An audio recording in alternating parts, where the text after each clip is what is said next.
But there were a string of victories that have come along here lately. There was a victory in New Jersey. There was a victory in Virginia. There was a victory in Massachusetts. And now there has been a victory in Texas.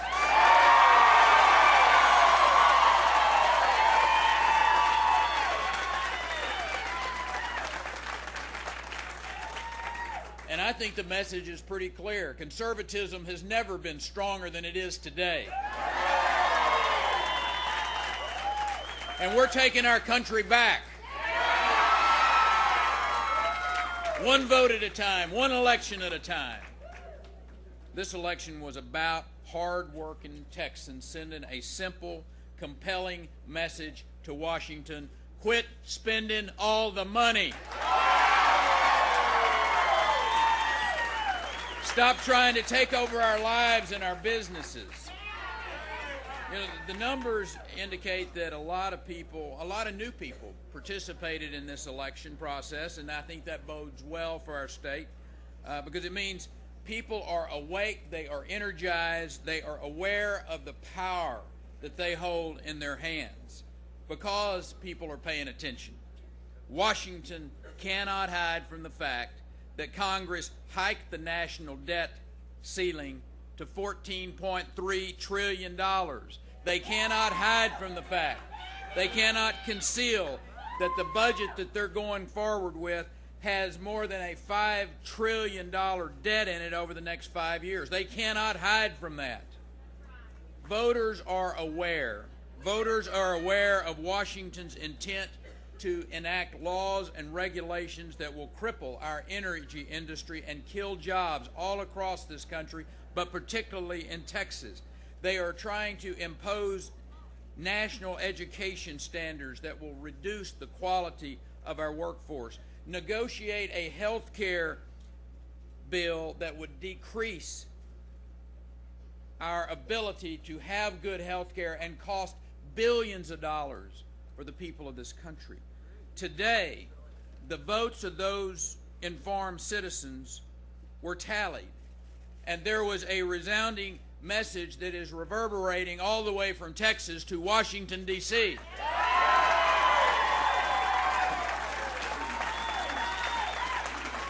Texas voters said no. They said no to Washington bureaucrats making decisions that state leaders and citizens should be making for themselves. They said no to legislation that will kill jobs and drive people out of our economy. They said no to a culture of reckless spending and policies that endanger our children's future. However, Republican voters didn't say no to everything. They said a resounding yes to leadership that controls spending, fights for individual freedoms, and the United States Constitution.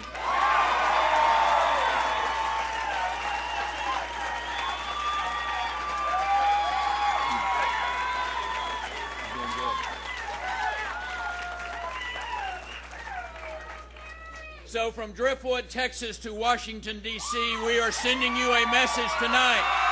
Stop messing with Texas!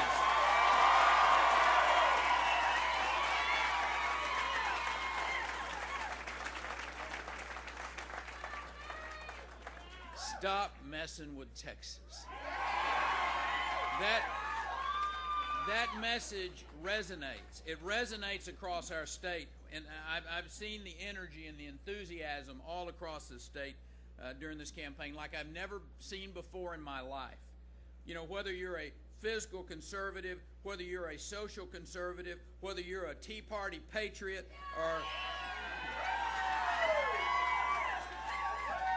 or heck, Dad, even if you're a disgruntled conservative Democrat, we welcome you to help us and be here with us today. We're glad you are in the game and making a difference. Whether you voted for me or one of my very able opponents, I'm going to work to unite the Republican team to win in November by carrying the torch of limited government, unlimited opportunity, and good jobs for Texas.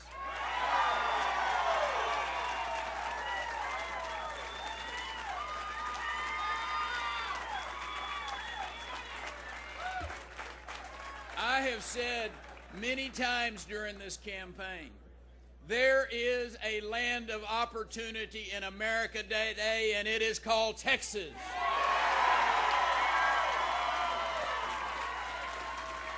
And it's strong today. Texas is strong today for a few simple reasons that reflect the conservative principles by the majority of Texans. Phil, we didn't spend all the money last legislative session. That is a simple concept. We sustained a predictable and a fair regulatory climate. We reformed our legal system where that we don't have oversuing in this state, and we have created an accountable public school system that delivers a skilled workforce. That is not fancy stuff, but it is simple stuff, and it works.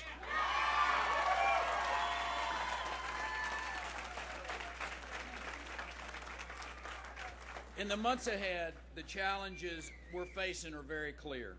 We got to continue to tell the story of our successes here in Texas. We got to defend the conservative values that have made them possible, and we got to remain attuned to the threat by a federal government that continues to overreach, overspend, and try to overdraw our children's bank accounts in the future. It is clear. It is clear that the Obama administration and its allies already have Texas in their crosshairs. And I can probably assure you that we're going to get all kinds of special attention in the future.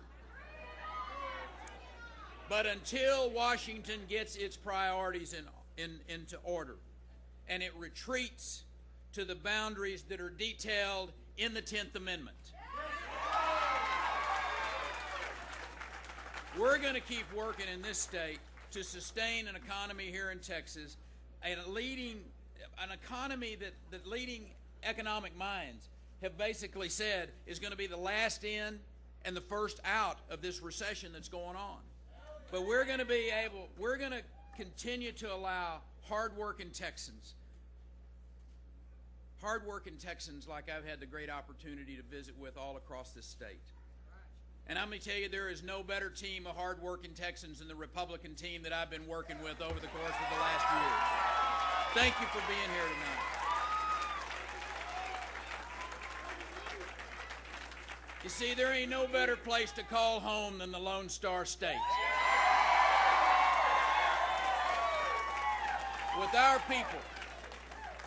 people, with our shared values, with our mutual love of liberty, we're going to keep Texas strong with Texas values and experienced leadership. I want to leave you with a quote from Ronald Reagan for you just to consider tonight. Senator, he said that the common sense and common decency of ordinary men and women working out their own lives in their own way, that is the heart of American conservatism today. How right he is. That common sense, that common decency remains the heart of conservatism, not just in Texas, but in America. So let's sustain it. Let's sustain it with passion and with energy. The same kind of passion and energy that brought the victory to us tonight. Keep our state moving boldly into the future. God bless you, and through you, may God continue to bless the great state of Texas.